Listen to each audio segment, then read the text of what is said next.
Doctor, మా అమ్మాయి బ్రతుకుతుందా? ప్రాణాపాయం లేదు, తలకే బలమైన గాయమైంది. ఎప్పుడు స్పృహ వచ్చి మాట్లాడుతుంది? స్పృహ వచ్చినా ఆమె మాట్లాడలేదు. మెదడుకి బలమైన దెబ్బ తగలటం వల్ల మీ అమ్మాయి మాట్లాడే శక్తిని కోల్పోయింది.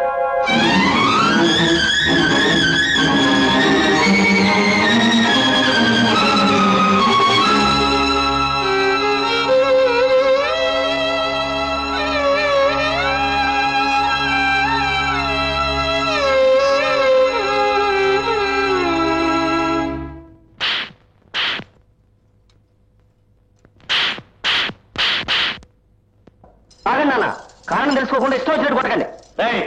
మాట్లాడకు. తల్లి లేని పిల్లలని గారభంగా పెంచినందుకు హంతకుడిగా తయారయ్యావే. నేనెవరిని చంపలేదే. చంపితేనే హంతకుడా? ఆ పిల్ల మూగదైపోయింది కదరా. మొట్టమొదట ఆ పిల్లని నేను చూసినప్పుడు ఇంకో 2 మాటలు ఎక్కువ మాట్లాడకూడదని ఆశపడ్డాను. ఇప్పుడు ఆ 2 మాటలే ఆఖరి మాటలు చేశావు కదరా ద్రోహి. దెప్పుతూ నన్ను తిట్టకండి. దానికి నన్నించేమంటారు? రాస్క, వేరే ఒక పిల్లని పోయి చూసి వచ్చట, అందుచేత ఈ పిల్ల నచ్చలేదట. నా నిర్ణయం కూడా తెలుసుకో. నేను ఒక మాట అంటే దానికి తిరుగు లేదు. ఈ వివాహం జరిగి తీరవలసిందే. ఆ పిల్ల కనుక నా ఇంటికి కోడలుగా రాలేదో తెల్లారి నా శవం నీ కట్టబడుతుంది. జాగ్రత్త.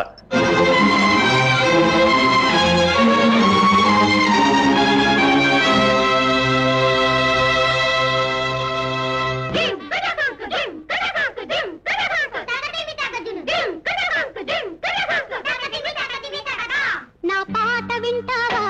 నే పలికిందల్లా పాటైపోతుంది. నా పాట వింటావా? నే పలికిందల్లా పాటైపోతుంది. నా పాటే పదుగురికి పాఠం చెబుతది. మొద్దు బుర్రలకి బుద్ధి చెబుతది. పాటే పదుగురికి పాఠం చెబుతది. మొద్దు బుర్రలకి బుద్ధి చెబుతది. నా పాట వింటావా? నే పలికిందల్లా పాటైపోతుంది.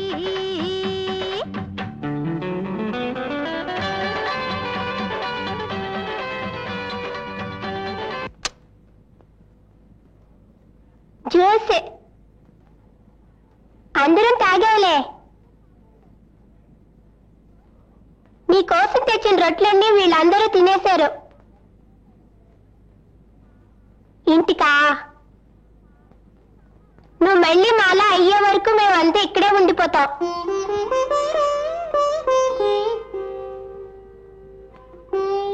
డాక్టరా? ఏం లాభం లేదు. మాకు భయపడే కదా డాక్టర్ రావడం మానేశారు. తల్లిప్పా, మరీ బాధగా ఉంటే డాక్టర్ రమ్మని ఇంజెక్షన్ చేయమంటాను.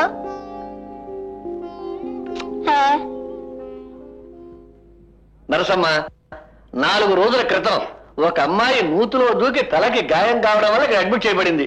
16 ఏళ్ల వయసు ఉంటుంది. ఆ పిల్ల ఏ రూమ్ లో ఉంది? అలా చెప్తే ఎలాగండి? ఆవిడ పేరేంటి? రేవతి. ఈ రూమే. ఈ రూమా?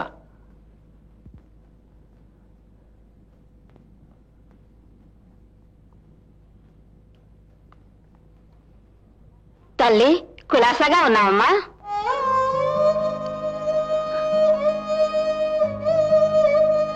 నా మాటనమ్మా, మా ఇంట్లోనూ చాలా మంది దేవుళ్ళు ఉన్నారు. ఏ రోజైనా ఏ దేవుడైనా మాట్లాడా? అందుకని ఆ విగ్రహాలని వీధిలో విసిరి పారేశానా? ఇవాళ రేపు నువ్వు మా ఇంటికి రాబోయే పిల్లవి. నిన్ను ఒక దేవుడి బొమ్మలా చూసుకుంటా. కళ్ళు తుడుచుకోమ్మా, తుడుచుకో. కొబ్బరి చెట్టుకి తేనె పడితే బాదం చెట్టుకు గడ్డ కట్టినట్టుగా ఉంది. బుర్రకి దెబ్బ తగిలితే గొంతు పోయిందా? కాఫీలో వెన్నొచ్చిందంటే నమ్మేవాడికి మతుండొద్దు. నువ్వు దూకి చూడు, మాట పోతుందో ప్రాణం పోతుందో తెలుస్తుంది.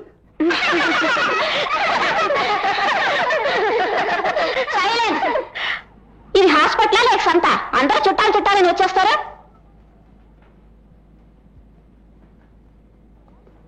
ఇప్పుడు ఎలా ఉందమ్మా?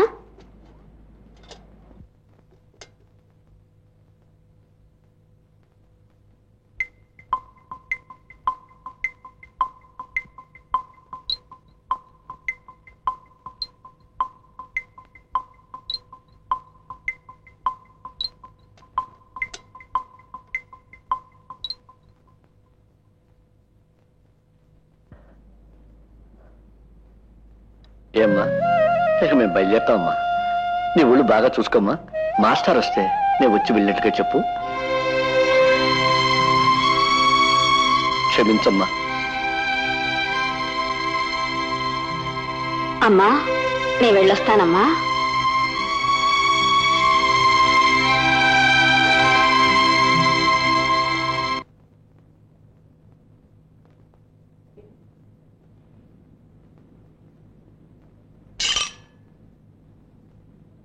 ఇప్పుడు ఏమైంది?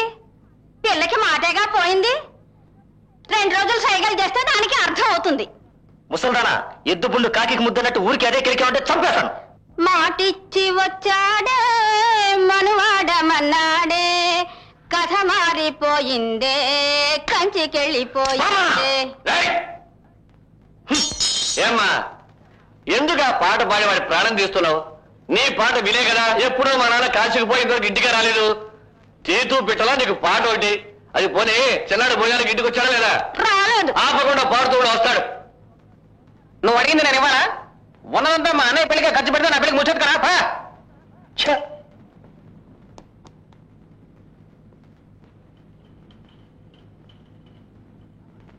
బామా నాన్నక్కడ గదిలో.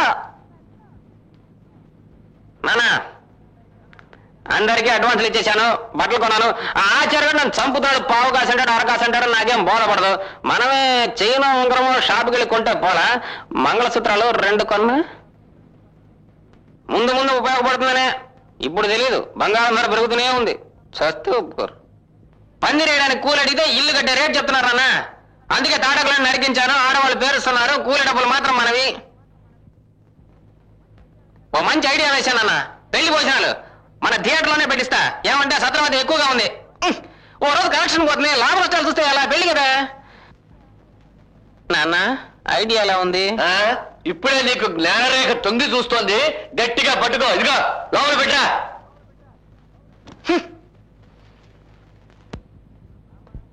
మామ, నాకు బోల్డ్ పనులు ఉన్నాయి.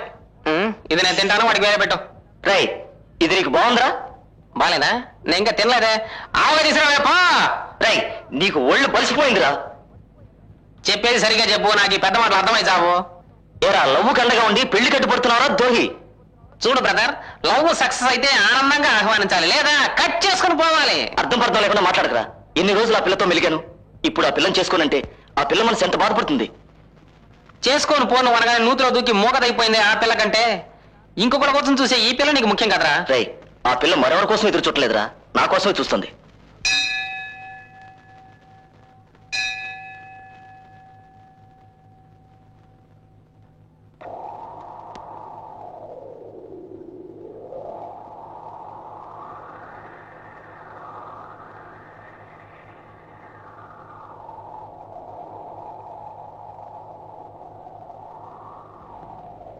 ఇంట్లో ఉన్న అంతమంది నాకు శత్రువులయ్యారు.